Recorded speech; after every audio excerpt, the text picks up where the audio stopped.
I am Lo from Excel software. Today, I want to share with you the AutoCount Item Batch module. What is item batch? Item batch is actually when your company has different batches of that item going out to the customer.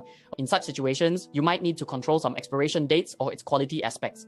Then you need to use this item batch function. It's about releasing batch by batch, and you need to know the issues with each batch, check them, recall them, and make reports for some government departments or ISO. You need to use this item batch.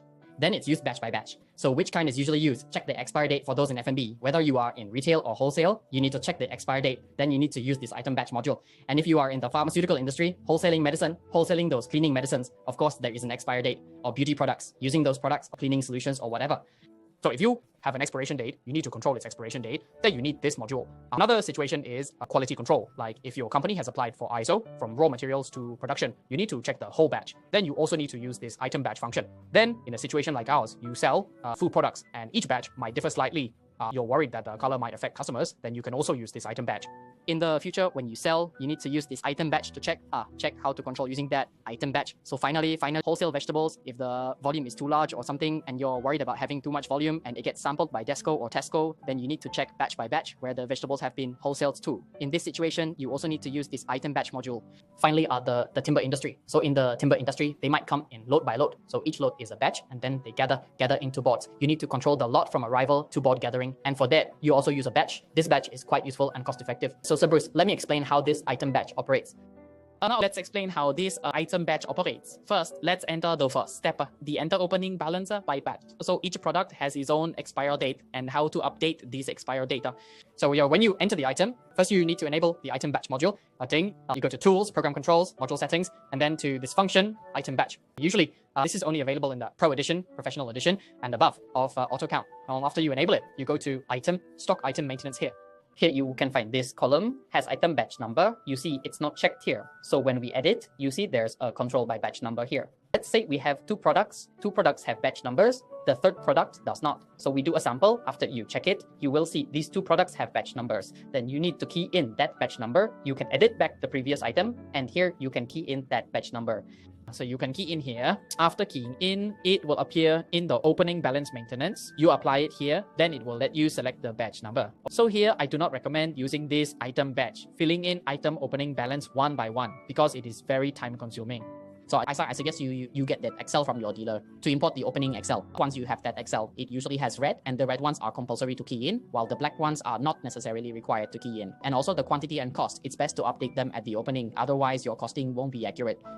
So this is the date of your last restock. Once you fill in those expiration dates, they will follow your expiration date. So I will explain later what expiration date and sales date mean. These two dates are very important. If you fill them in, and these two dates are very important. If you don't fill them in, what will happen? Let's do a sample. So now, because item C does not have an item batch, only A and B do. So we just copy. When copying, also copy this header over here. Just copy the whole thing directly. Then try not to change. Just don't change the header. If you change the header, it won't find it when you copy it in. So just don't change it. Then after you change it over there in the system, actually you see here the import from Excel doesn't have item opening. For item opening, you must go into our backend control. You must go to the management studio. Right here, you type management studio, then you log into the management studio, enter the password, and then you import. Here is the stock item opening. So you paste it in. So the system will automatically generate the item batch for you. If you don't have it, it will automatically generate it for you. No need to worry. You don't need to go and add the item batch yourself. Add it and then come here to key in the item batch. It's not necessary. Then you just import. After importing, you go back to the system. Just now we are over there in the system. You go back to item maintenance, refresh it, and you will see that the balance has been updated. Then it will show the here, quantity and unit cost.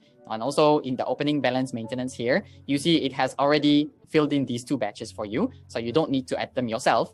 Earlier, we only had 0002. Now it has already added them for you. So this is how to key in the opening. So let's move on to the next section. The next part is about when you stock in, whether it's stock receive, purchase, or assembly. If you use the assembly module, it can add the item batch on the spot.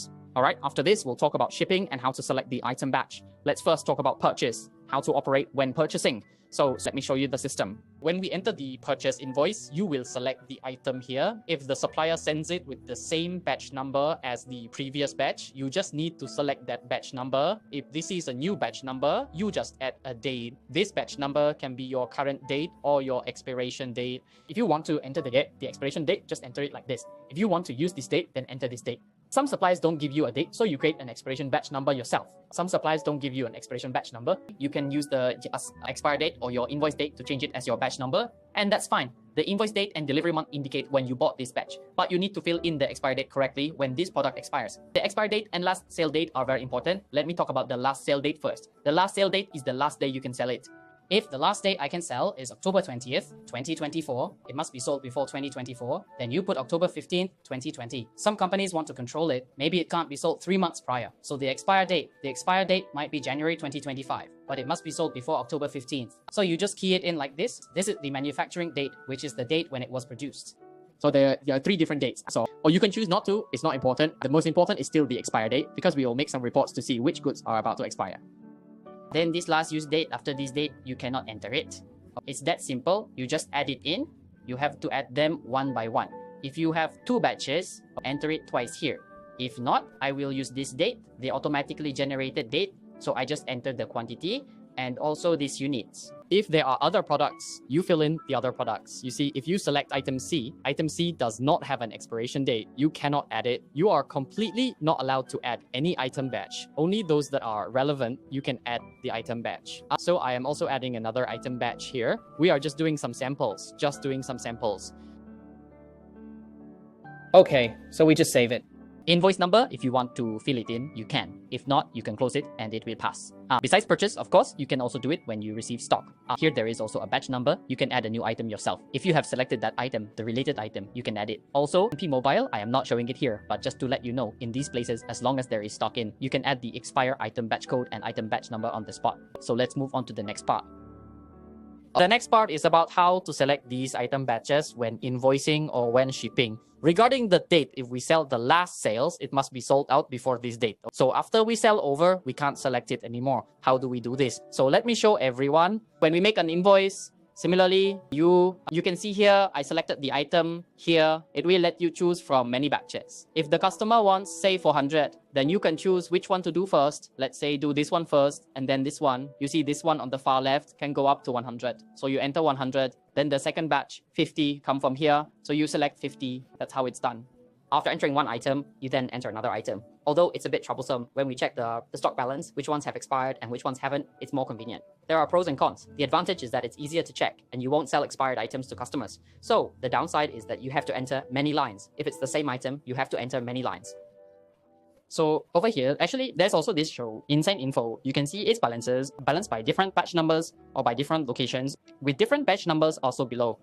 Then if you use the multi-location model, this is very important, a very useful feature. So you know which branch has this balance or which branch, its location, has this stock. And when its expiration date is, you can see everything. If you don't want it, you can turn off the show Insane Info here and then save it. We did another one. Example of this, just now we had a product, its expiry date is until January 31st, but its last sale date, does the last sale date show? It doesn't show here. The last sale date, it shows here, down here. The last sale date is October 15th. If I am, now I can see all the items. So there are a total of 7 items. So if my last sale date is November 15th. So in this situation, you see it does not allow you to sell this batch 2409. It won't show 2409. But if it's October, then it lets you select this 2409. It has that date control. It's not following the expire date. You see the expire date hasn't passed yet. September 21st, but I have controlled the last sale date. It hasn't expired yet. The expiration is January 30th and the last sale date is October 15th. So once I reach November, it won't be able to find this batch 2409. This is one of its settings, a function already set by the system to prevent mistakes. So follow along. We will explain the next function. After you key in, Then afterwards, we can look at some reports, including the more important ones like item profit margin, expiry date listing, or check transaction inquiry. So I'll show you these reports. The standard reports, those you can print, like when you stock balance, you can choose those. When you preview, the batch number will appear. You can choose which format you want. If you don't want to see the batch number, you can choose this format, the regular format, which usually shows the batch number. So it will show here, or you can look at the stock card. The stock card shows one batch at a time, showing the ins and outs of the batch. For the same product, you can see the ins and outs of its batch number, ins and outs, and you will see it in detail. So those who have used AutoCAD know that these numbers can be clicked. Then, what's more important is the item profit margin. This is for each batch. I look at the costing for each batch. You can do this by checking the option to show item batch in more options. In more options, you need to show the batch number. Here we can see the costing for each batch and what the margin is. If you don't want to see each batch, then don't check it. If you don't check it, it won't follow the batch. It will just average out the margin. So both reports are available, which has already been avoided. Then the next more useful report is the expiry date item batch listing report. Here you can see its expiry date, which month and date it expires, expiring next year. You can select next year's date and it will list out when it expires, or based on the last date it needs to be sold. You can also generate it based on the last sale date. You might need to plan 3 months in advance. So you enter 3 months for those batches that need to be sold. It will have a listing, so you can check its formats. These are its formats. So when looking at the AutoCAD report, you need to look at the section below. You can't just look at the report name above. You need to see what options are set inside. So there is also another report, another report that is very important and useful, which is the stock aging. Stock aging is usually used to look at those with slower movement. You can also view it by item batch to see which batch is moving slower. We have avoided this report, but it's a very useful report. Besides looking at the report, we also need to check. Sometimes we need to check based on the batch number. We need to search the product's batch number, which supplier sold it to you, and to which customer you sent it. In such cases, we can just use this batch number transaction inquiry. The batch number transaction inquiry function will do. Or if you don't have the item code and you only have the batch number, you can directly search and the system can find it here directly. Or if you enter 4029, the system will help you find what products have this batch number. This is a very useful function. After discussing some standard features, let's talk about other settings. There are 4 different settings here. The first one is that the customer can save an empty batch number. What does this mean?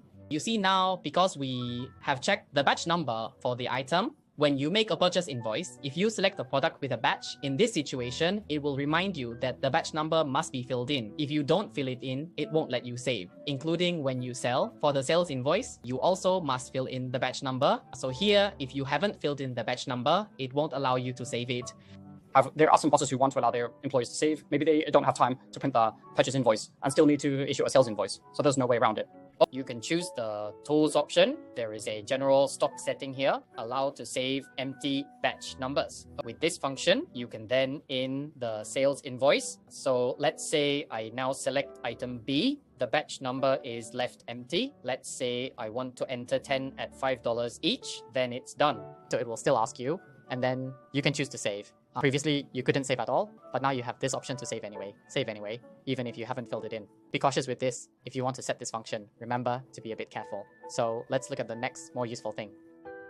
Next, we will explain the function of showing zero balance quantity batch numbers in the item batch. This means some item batches are already sold out, and if you still show them on the sales invoice, it makes the list very long. So a lot of sold out items are shown. How do you handle this situation? Generally, we would hide those batches, so there is a setting for that. Of course, during purchase, we still want to see it because the supplier might still have stock and needs to replenish it for you. But on sales, we don't need it, so we hide it. So how do we do this setting? Let me show everyone. Before we set, let's check. Look at that item. From the purchase invoice, you can see item A. So you see the batch number. It is shown here, and this zero quantity item is still shown. Of course, on the sales invoice, it is also shown. This item A, this batch number is already sold out and it is still showing. So if you don't want it to show, now you need to go to the tools option here. There is this setting called document control. Here there is a show zero balance quantity batch number in the item batch. So if you don't want it to show, you just don't check it. If you don't check it, it goes to I need to log out and log in for it to trigger. So before I log out and log in, I'll show everyone that it's still here. It's still on the sales order. It's still there for now. So even if you check it, it will still show up with zero quantity.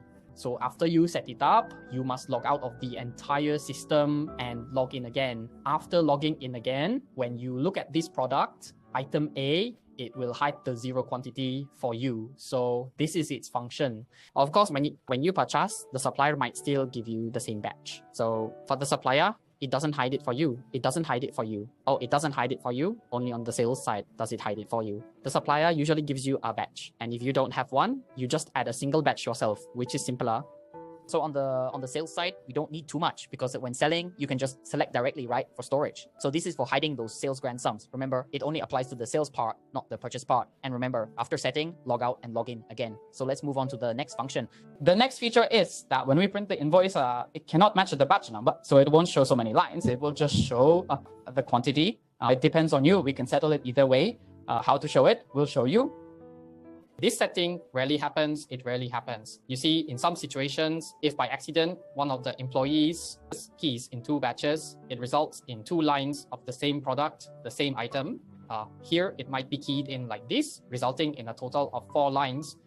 The price is the same for the same item batch, the same product. In this situation, when it prints out, it will show multiple lines. Of course, you can ask your dealer to help you extract that item batch. It is a customized report, and you can directly customize the report, asking your dealer to help you extract it. If you want to add the item batch to show on your invoice, then you can do it like this. So here is your sampai, you just find the upper the description of the item batch, see where the item batch is, find it, and just pull out its batch number. Then if you want its expiration date to also show, just pull it out. Once this format is done, save it as your company's first format.